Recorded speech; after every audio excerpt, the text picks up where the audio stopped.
સર્વે વૈષ્ણવોને મારા જય શ્રી કૃષ્ણ। સર્વે વૈષ્ણવોને મારા જય શ્રી કૃષ્ણ।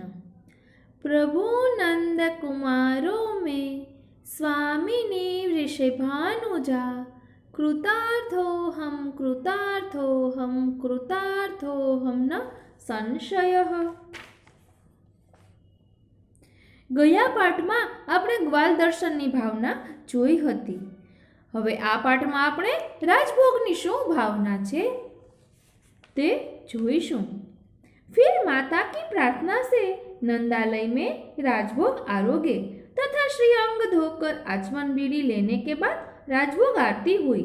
उस लीला का प्रकार 8 श्लोकों से वर्णन करते हैं। माता की प्रार्थना से पिता के साथ में भोजन करने का मन बनाते हैं तथा चंचल नायक प्रभु पिता के पास ऊंचे पाटले यानी पट्टे पर बिराजते हैं, अपने हाथ से भोजन करते हैं तथा अपने मुख कमल को लीप देते हैं तथा अपने पिता के हाथ में से कौर ग्रहण करने के लिए उत्सुक हैं। तीखे तथा कड़वे रस की सामग्री का स्वाद लेते हुए सितकार करते हैं, इससे शोभित हो रहे हैं। क्षण क्षण में उठते हैं परंतु श्री नंदराय जी की प्रार्थना से फिर बैठ जाते हैं। वस्तुओं को थाली में इधर उधर फेंकने की क्रीड़ा करने लगते हैं तथा कोई वस्तु खेलने में उपयोगी मानकर जैसे लड्डू को गेंद मानकर उसे उछालकर विनोद करते हैं। बहुत देर से भोजन करने में परायण है। श्री नंदराय जी आपका मुख कमल देख रहे हैं। श्री यशोदा जी अपने दोनों हाथों से प्रभु को श्री नंदराय जी के आंगन में लाते हैं। सखी ने दिए हुए जल से मातृचरण प्रभु के सारे श्रीअंग को धो देती है तथा माता के बारीक वस्त्र से प्रभु अपने अंग को भली भांति पुछवा देते हैं।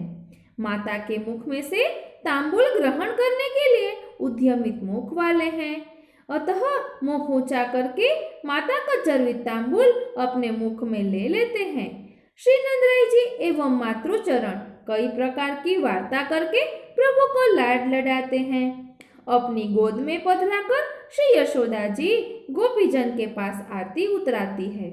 दीपक के उजाले के प्रकाश से श्रीअंग में सर्वमणि इत्यादि शोभित हो रहे हैं।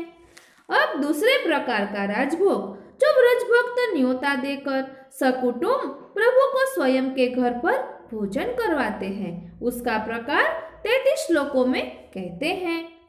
अथवा राजभोग की भावना इस प्रकार से करनी चाहिए। श्री गोपीजन भगवान को अपने पिता नंदराय जी इत्यादि सहित निमंत्रण देती है।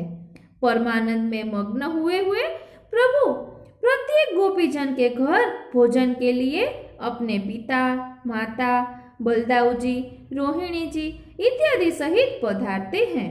बाल भाव के आग्रह से अपने को अत्यंत प्रिय श्री स्वामिनी जी सहित सदा प्रफुल्लित मुख कमल वाले प्रभु गोपिकाओं के घर में पधारते हैं। सुंदर बिछाने पर सिद्ध किए हुए उत्तम आसन पर सभी विराजते हैं। स्वयं अपनी माता की अति प्रिय गोद में प्रेम सहित विराजते हैं।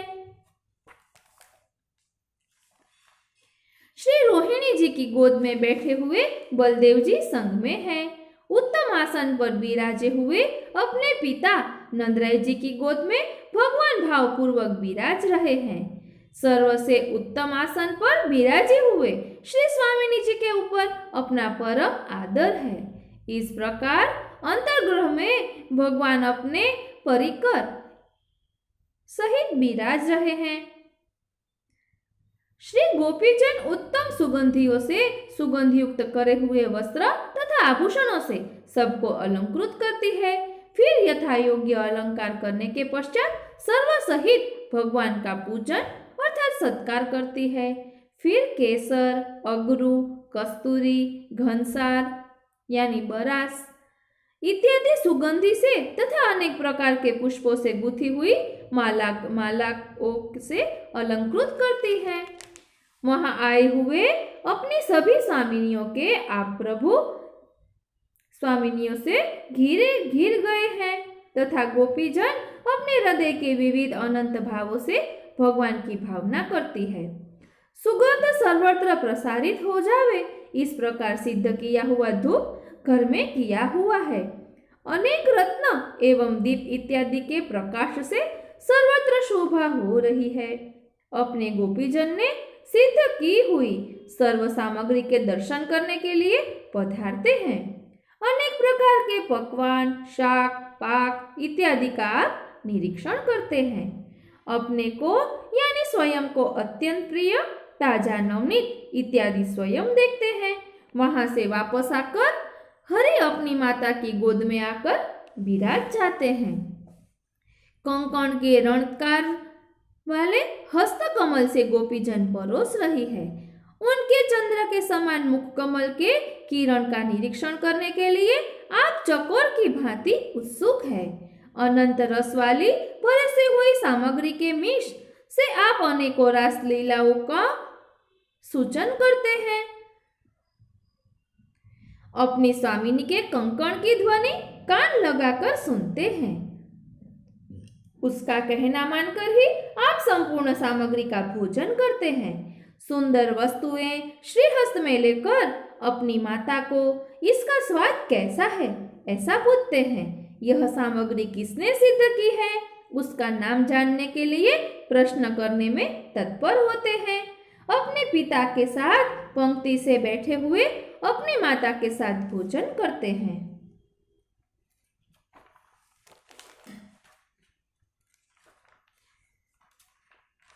रोहिणी जी के साथ बैठे हुए बलदेव जी के साथ सादर भोजन करते हैं और कभी कभी बालहट से श्री स्वामिनी जी के साथ भोजन करते हैं। इस प्रकार व्रज में सब जगह जहाँ जहाँ आमंत्रण मिलता है वहाँ पधारते हैं, वहाँ अनंत भाव प्रकट करते हैं तथा यथा योग्य सब सामग्री अंगीकार करते हैं तथा सर्वत्र गोपियां वगैरह पंखा झलती है। श्री गोपीजन को कही हुई गूढ़ संकेत वाली द्विअर्थी विविध वार्ता श्रवण करने में आप तत्पर हैं। अनंत कोटि कामदेव के सौंदर्य के समान आप रूप धारण करते हैं। अपने श्रीमुख पर लगी हुई भोजन की कणिकाएं तथा माखन से आप अत्यंत शोभायमान हो रहे हैं। भोजन करने के पश्चात अति प्रिय सखियों के द्वारा दिए हुए जल से आचमन करते हैं। तत्पश्चात गोपो इत्यादि को अन्यत्र उसी प्रकार यथा योग्य आचमन करवाया। फिर स्वच्छ पान में अति सुगंध युक्त बीड़े सबने खाए। माता ने श्रीमुख पहुंच दिया तब बगैर बादल वाले स्वच्छ आकाश में स्थित चंद्र के समान मुख की शोभा हो गई। फिर श्री स्वामिनी जी के श्रीहस्त से करी हुई बीड़ी ग्रहण करने के लिए आप उत्सुक हो गए। इस प्रकार सबके घर में भोजन करते हैं। इस प्रकार भक्तों ने स्वयं समझ लेना चाहिए। फिर सर्वत्र एकांत स्थान में सिद्ध की हुई शैया के ऊपर आप स्वयं विराजते हैं। श्री नंदराय जी तथा श्री यशोदा जी के लिए एक शैया बिछाई गई है। वहां भगवान उनके साथ ही विराजते हैं तथा रोहिणी जी के साथ सोए हुए अपने भ्राता बलदाऊ जी का आदर पूर्वक दर्शन करते हैं। एकांत स्थान में श्री स्वामिनी जी की शैया है। उस पर अति गुप्त रीति से पोढ़ना आपको बहुत प्रिय लगता है। अनंत रस भाव वाली लीला सहित रमण करने में आप तत्पर हैं। इस प्रकार श्री स्वामिनी जी के घर में दिन में आप शयन करते हैं। अपने कुटुंब सहित आप स्थिति करते हैं। गुप्त लीला करना आपको बहुत प्रिय है। जब दिन का पिछला प्रहर होता है उस समय आप उठते हैं। अनेक कंदमूल इत्यादि मिश्री द्राक्ष इत्यादि आरोपते हैं। खोए के लड्डू आपको बहुत अच्छे लगते हैं तथा अपने सभी स्वकीय सहित यथा योग्य आनंद प्रदान करते हैं। भक्त ने दिए हुए आचमन तांबुल को आप सो उत्साहित मन में से अंगीकार करते हैं और संध्या काल में दूध भात का भोजन आप स्वयं करते हैं। प्रातः काल के भोजन के बाद आप मस्तक पर पाग धारण करते हैं और पिता श्री नंदराय जी के गोद में विराजते हैं तथा कटिबंध एवं पाग इन दोनों के पल्लों पर बने हुए गुच्छे शोभायमान दिखते हैं। पंक्ति में बैठकर अपने भक्त ने दिया हुआ स्वच्छ तांबूल आरोपते हैं। उसी समय जिस गोपी ने निमंत्रित करके पधराए हैं वह सुंदर आरती करती है। तब आप बहुत शोभायमान हो जाते हैं। फिर सभी गोप गोपियां भगवान के समस्त कुटुंब को नमस्कार करते हैं और उसके बाद अपने परिकर सहित एवं पिता नंदराय जी इत्यादि के साथ अपने घर पधारते हैं। श्री पुरुषोत्तम अपनी पुष्प की माला इत्यादि प्रसाद व्रज भक्तों को देते हैं और इस प्रकार सर्व व्रज भक्तों के घर में प्रतिदिन प्रभु का सत्कार होता है। फिर तीसरे प्रकार का राजभोग चोरी से व्रज भक्त के घर गुप्त रीति से पधार कर आरोपते हैं और सर्व सुख प्रदान करते हैं। उस लीला का वर्णन 29.5 श्लोकों से करते हैं। इस प्रकार एक प्रकार की राजभोग की भावना कही। अब परोक्ष से व्रजराज भोग करते हैं वह नीचे लिखे अनुसार कहता हूँ, अथवा राजभोग की भावना दूसरे प्रकार से कही जाती है। गोपीजन के प्रत्येक घर में घर मालिक हो ऐसे निर्भय होकर पधारते हैं। चोरी के बहाने से गोपी के सर्व मनोरथ पूर्ण करते हैं और उनसे संपादन की हुई सर्व षट रसात्मक वस्तुओं का भोग तथा भोजन उसकी विविध प्रकार की प्रार्थना से संतुष्ट होकर करते हैं। उस गोपी ने अपना उत्तरीय वस्त्र बिछाकर उत्तम आसन निर्माण किया। उसके ऊपर अगरू, सत्व इत्यादि सुगंधि युक्त वस्त्र इत्यादि से भूषित और अनेक आभूषणों से युक्त सुंदर अंग वाले प्रभु उस पर विराजते हैं। अत्यंत सुंदर पुष्पमालाओं से आप विशेष प्रकार से शोभायमान हैं। आपके मुख्य स्वामिनी जी बाईं और विराज रही हैं, जिससे वे स्वयं सुंदर दिखाई दे रहे हैं। उस गोपी के घर के आंगन में रक्षा के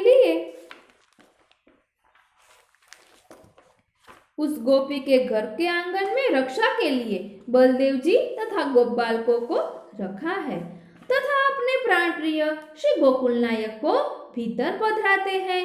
पहले कहा है, ऐसे धर्म वाले अर्थात बाल्य अवस्था में किशोर अवस्था की लीला करने वाले तथा किशोर अवस्था में बाल लीला करने वाले विरुद्ध धर्माश्रयी व्रज के जीवन सुंदर हित करता प्रभु को अपनी सिद्ध की हुई सामग्री वे परोसती हैं। विविध प्रकार के मसाले वाली पाक पकवान वाली सर्व सामग्री का निरीक्षण रति रमण से चंचल नेत्र वाले प्रभु करते हैं। सर्वांग सुंदर प्रभु गोपी की भावना करने के लिए तत्पर है और जो वस्तुएं परोसी है उनके समान रति लीला की भावना करते हैं। गोपीजन अपने नेत्र में विलसित होने वाले कटाक्ष से भगवान की पूजा करती है। उसके झनकार करने वाले कंकण से युक्त बाहु के मूल में प्रभु के सुंदर नेत्र लग गए हैं। बाल लीला करने के बहाने से स्वयं की हुई क्रिया को गुप्त रखते हैं। गोपीजन के मुख चंद्र के शीतल किरण का आश्रय प्रभु करते हैं। हृदय के उत्कट उत्साह वाले हास्य रस के समुद्र रूप स्वयं है।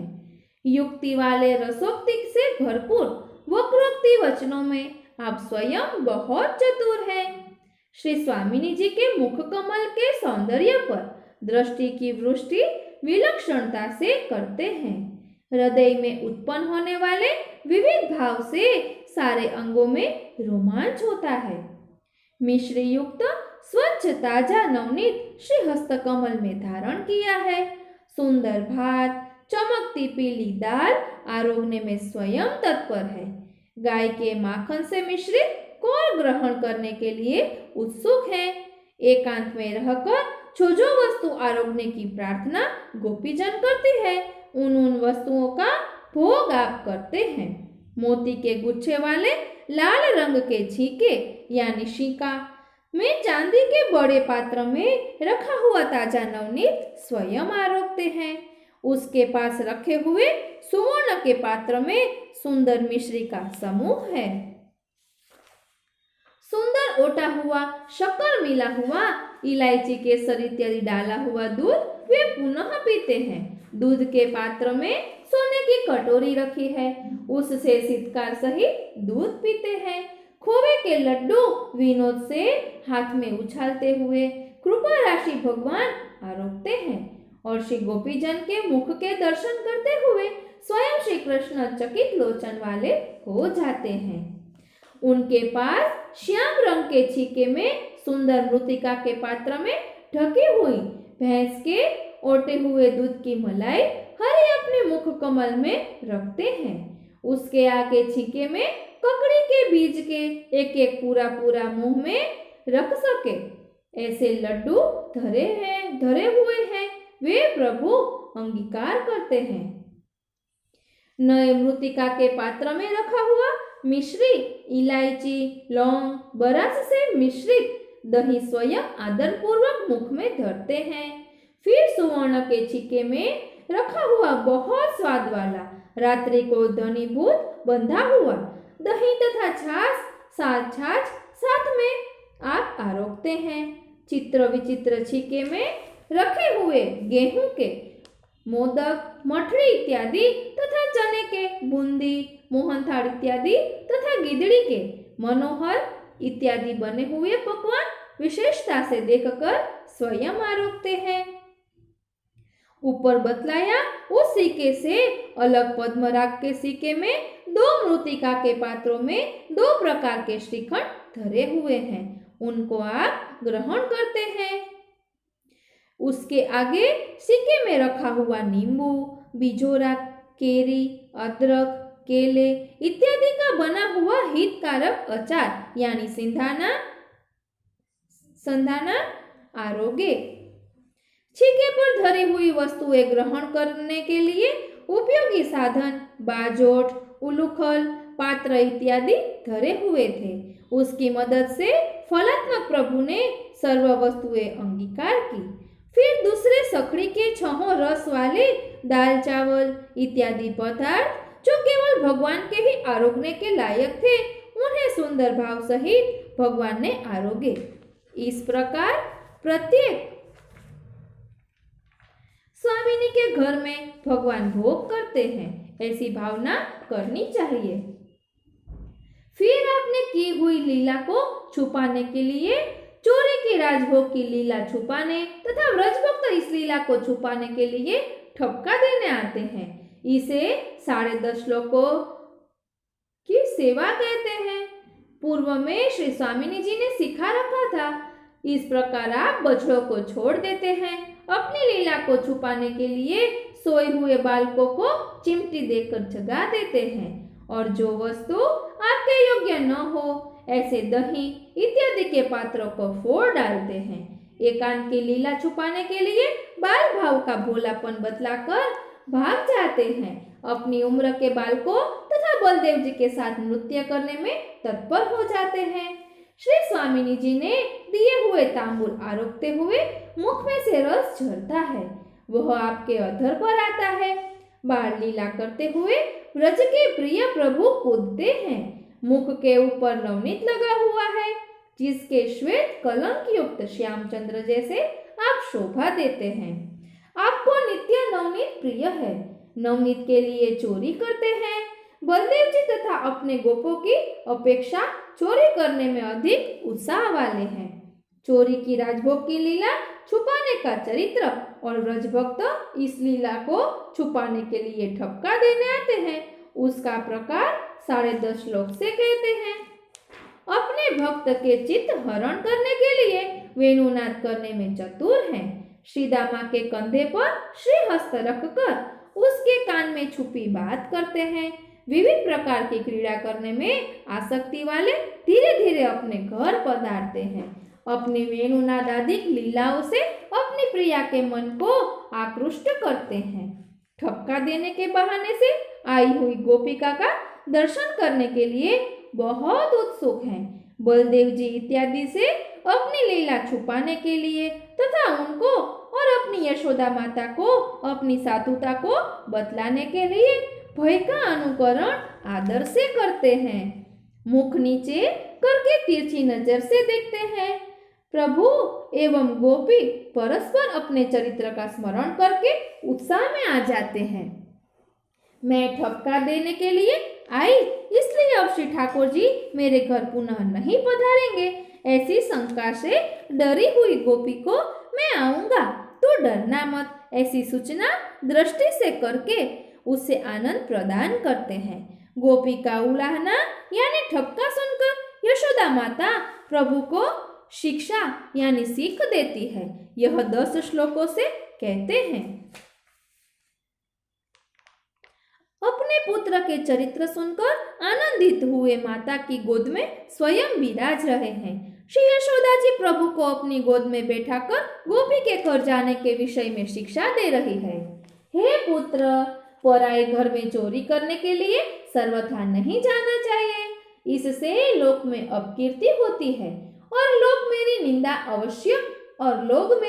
अवश्य करते हैं। वे लोग ऐसा कहते हैं कि इनके घर लड़के को खाने को नहीं मिलता है।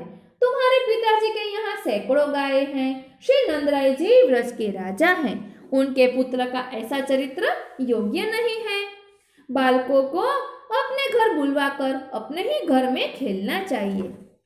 हे बाल, तुझे जो जो वस्तु चाहिए वह अथवा चाहे जितनी कीमती होवे वह मेरे पास से मांग लेनी। भोजन एकांत में ही करना चाहिए, अन्यथा दूसरी जगह करने से निश्चित रूप से तुम्हें नजर लग जाएगी।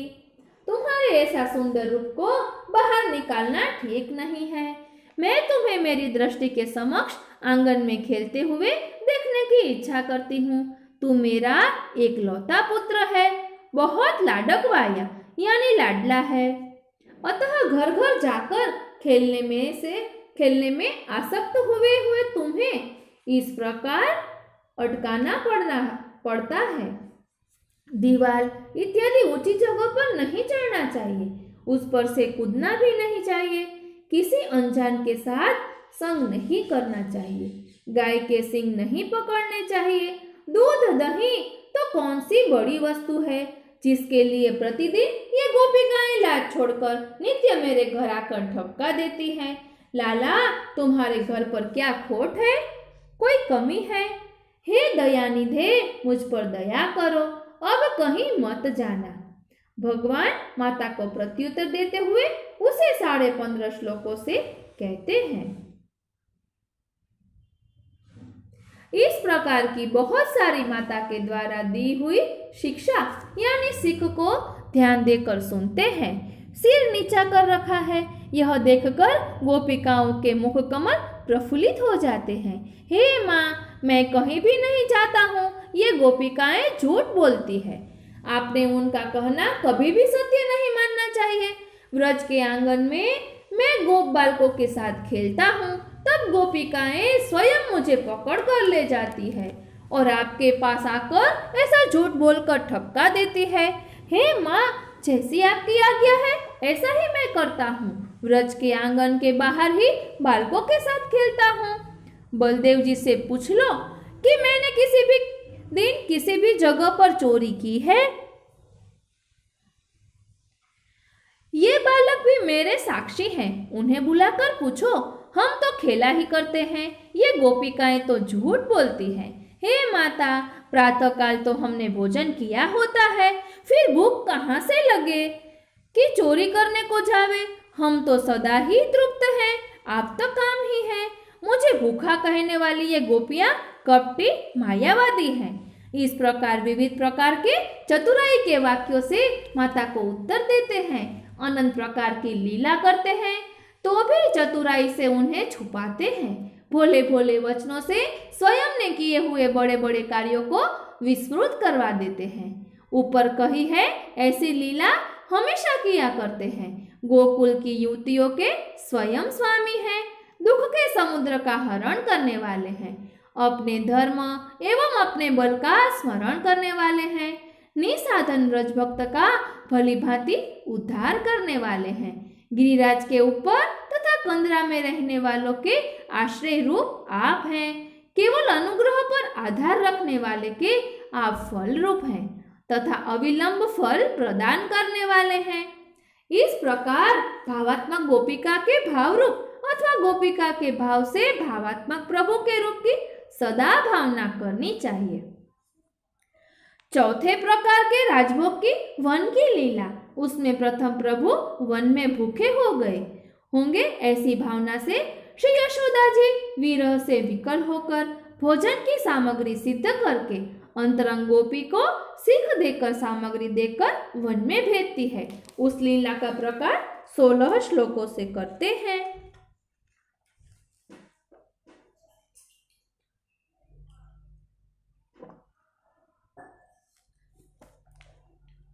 अथवा दूसरे प्रकार से राजभोग की भावना कैसे करना, यह अब कहते हैं। अपने प्रिय पुत्र प्रातः काल में गाय चराने के लिए वन में पधारे हैं, अतः अब उसे भूख लग गई होगी। ऐसा स्मरण होने से यशोदा जी अत्यंत व्याकुल चित्त वाले हो गए हैं। प्रभु प्रातः काल में पधारे हैं, अब तो मध्याह्न हो गया है, अतः उत्सुक होने वाली माता पुत्र को अति प्रिय आरोग्य की वस्तुएं भली भांति तैयार करने में तत्पर हो गई है। अपनी अत्यंत स्नेह वाली अंतरंग सखियों को बुलाकर उनसे घिरी हुई माता भात, दाल एवं विविध प्रकार के पकवान, व्यंजन इत्यादि तैयार करती है। विविध स्वाद वाले रुचिकर रस तथा दूध की बनी हुई वस्तुएं तथा द्राक्ष, मिश्री, खोपरा डाली हुई मीठी वस्तुएं विशेषता से सजाई। टेटी, केरी, अदरक, नींबू, बिजोरे इत्यादि के स्वाद वाले अचार, ये सब वस्तुएं श्री यशोदा जी ने अपनी अंतरंग गोपी को बुलाकर उसे अपने साथ रसोई घर में ले जाकर अपने पुत्र को जो जो वस्तु प्रिय थी वे सब वस्तुएं माता ने स्वयं सिद्ध करके ढक रखी थी। वे वस्तुएं उस गोपियों को पुनः उनके नाम ले लेकर बतलाकर फिर पहले की भांति ढककर सजाकर रख दी।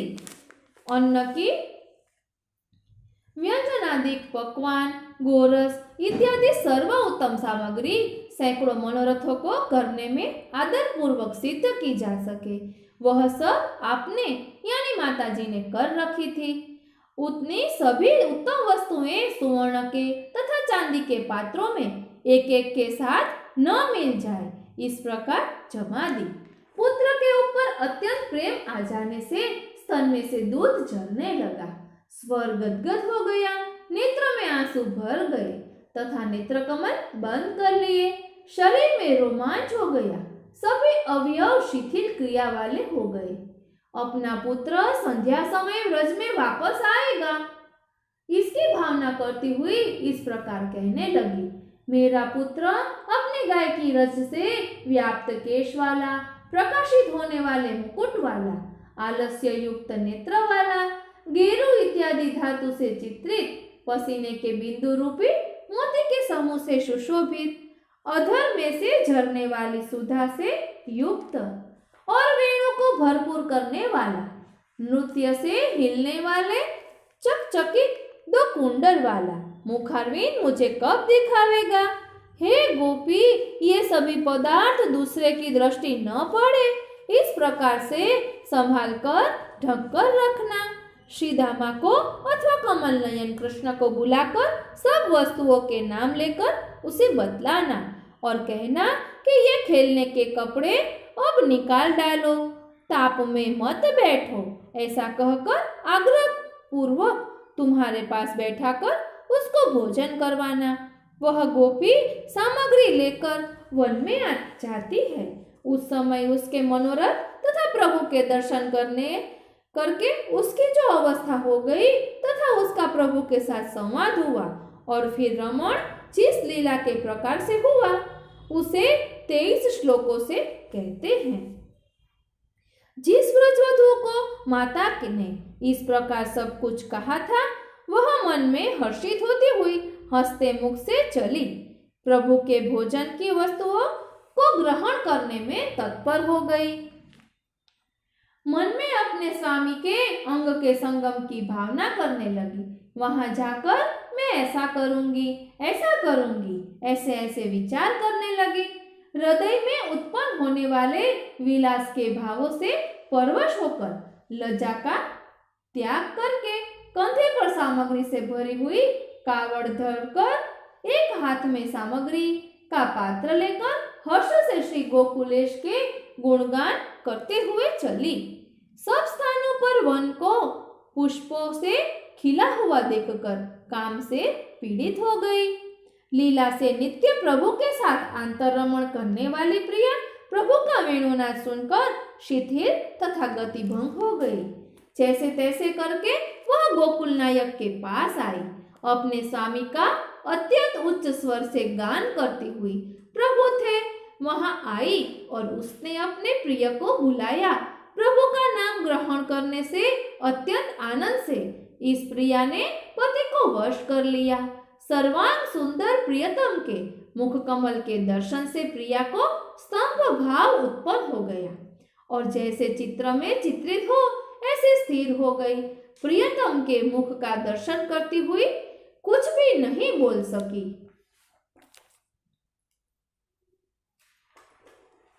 कृपात्मा प्रभु ने कहा, हमारे लिए यहाँ क्या लाई है? प्रिय के संभाषण से उस अबला को फिर से बोलने का बल प्राप्त हुआ। गोपी कुछ बोली, हे हरि, आपकी माता ने आपके लिए जो सामग्री भेजी है वह लीजिए। क्या क्या भेजा है? ऐसा बोलते हुए कृष्ण उसके समीप आए। तू मेरे लिए क्या लाई है यह स्पष्ट बोल।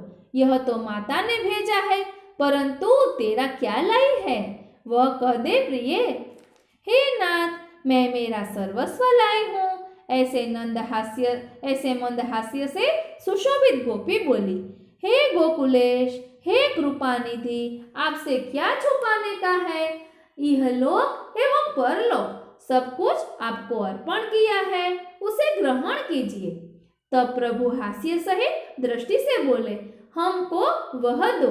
गोपी बोली, हे बाल, मजाक क्यों करते हो? आपका वचन सत्य करिए। प्रभु बोले, सत्य कहाँ है? गोपी बोली, आपकी शरणागति में सत्य है। तब प्रभु बोले, मेरे चरण में सत्य है तो तू मेरे साथ संबंध कर। तब गोपी बोली, कुलांगना को आपके साथ संबंध होना दुर्लभ ही है, यानी कठिन है। तब प्रभु बोले, हे प्रिय, मैं सत्य ही कहता हूँ, तुमको ऐसा ही करना उचित है। तब गोपी बोली, बालक देख रहे हैं, उनके सामने कुल स्त्री को ऐसे वचन क्यों कहते हो? तब प्रभु बोले, वे बालक हैं इसलिए वे देखे, इसमें कोई दोष नहीं है। अथवा तुम कहो तो मैं इन्हें दूर कर दूं। वे सब अपने क्रीड़ा में आसक्त हैं, अतः कुछ देखते नहीं हैं। परंतु हे सुंदरी, सुनो, इसलिए वे कुछ देखते नहीं हैं। यहाँ कोई बात की चिंता नहीं है। फिर तुम मेरे लिए ही यहाँ वन में आई हो और कहती हो कि यह सब तुम्हारा ही है। तो जो मेरा है वह सर्व मुझे दे, दीनता को निकाल दे। इस प्रकार के वचनों को बोलकर ब्रज भक्त के मन को वश में कर लिया। तब उत्कंठा से आकुल व्याकुल होने वाली गोपी अधिक देर तक रह न सकी। उन दोनों के सैकड़ों मनोरथ उस समय जो मन में थे। ऐसी प्रिया और प्रीतम की रति अत्यंत उद्रिक्त हो गई तथा कोई क्रम नहीं रहा। ऐसा रसात्मक रमण हुआ। प्रथम कटाक्ष से परस्पर मुखारविंद का अवलोकन हुआ, फिर सब रस का उद्बोध करने वाला हास्य हुआ, फिर अंग स्पर्श हुआ, फिर सखियों के युद्ध से भरे हुए निकुंज में दोनों पधारे, फिर बिछाई हुई पुष्प की शैया के ऊपर दोनों विराजे, फिर परम उदार चरित्र वाले प्रभु एकांत में शोभा देने लगे, फिर नित्य बैठने के स्थान में आकर श्रीदामा वगैरह गोप बालकों को जोर से आवाज देकर बुलाया, हे गोप बालकों, जल्दी आओ, देखो माता ने भोजन के लिए घर से वस्तुएं भेजी हैं। वे आई हैं पकवान, मसाले, षट रस वाला अन्न, आचार इत्यादि के साथ दूध, दही, श्रीखंड, माखन इत्यादि मेरी गोपी लाई है। वह लेओ खाओ। अब बहुत धूप हो गई है, अतः जलाशय के पास में वृक्ष की छाया के नीचे शिला पर बैठो। ऐसा कहकर प्रभु मित्रों के साथ अद्भुत रीति से नृत्य करने लगे। सीधा माँ के सिर पर सामग्री का पात्र रखकर उसे आगे करके सब उसके पीछे पीछे जाने लगे। उस समय भोजन की इच्छा से उत्सुक होने वाले ये बालक रास्ते में वेणु बजाते बजाते दौड़ने लगे, हल्ला गुल्ला करने लगे और इस प्रकार शोभायुक्त होने लगे, परस्पर तालियां देने लगे, उनके मुख कमल हास्य करने लगे, वारंवार कूदने लगे। इस प्रकार सभी गोप बालक कौतुक करने लगे। जैसे तारे चंद्र के चारों ओर घूमते हैं, उसी प्रकार गोपों ने श्री कृष्णचंद्र को घेर लिया। जिनको चलना प्रिय है, ऐसे वे बालक अपने मन के आनंद से विनोद करने के लिए चले। जल वाले तथा छाया वाले पहले निश्चित किए हुए स्थान में जाकर फलरूप कृष्ण के साथ वे बैठे। गोल कुंडाला करके बीच में श्री कृष्ण को अपने नायक करके बैठाया।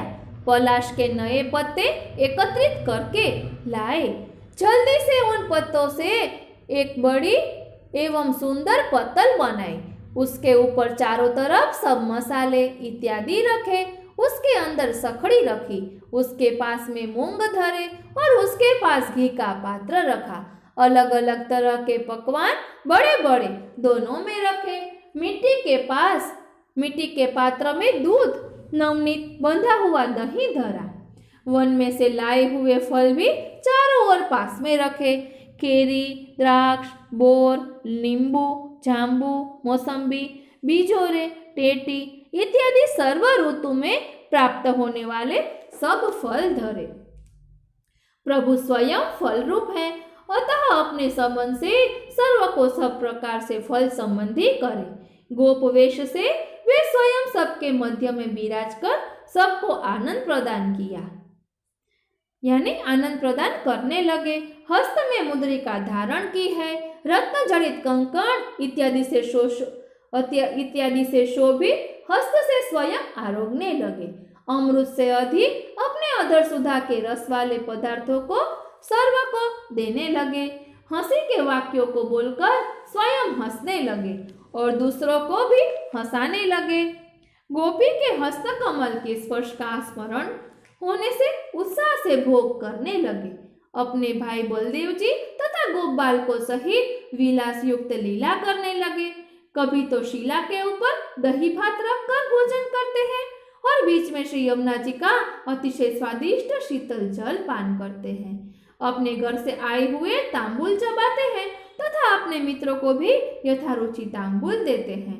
फिर पहले जिस क्रम से क्रीड़ा की थी उसी प्रकार क्रीड़ा करने लगे। निकुंज में छोटी तलावड़ी के पास एकांत में क्रीड़ा को उत्सुक हो गए। दोपहर को ब्रज भक्त कुंज भवन में प्रभु के लिए सिंहासन और शैया सिद्ध करते हैं तथा अनवसर में उचित सामग्री इत्यादि सब साधते हैं। उसका प्रकार 31.5 श्लोकों से वर्णन करते हैं। એટલે કે ઠાકોરજીને રાજભોગ આરોગાવ્યા પછી જે અનુસરની ભાવના છે તેનો શું ભાવ છે તે આપણે આવતા પાઠમાં જોઈશું। આટલી સુંદર રાજભોગની રસરૂપ ભાવના આપને કેવી લાગી તે કોમેન્ટ બોક્સમાં જરૂર જણાવશો અને જો આપને ગમી હોય તો બીજા વૈષ્ણવોને પણ શેર કરશો। જય શ્રી કૃષ્ણ।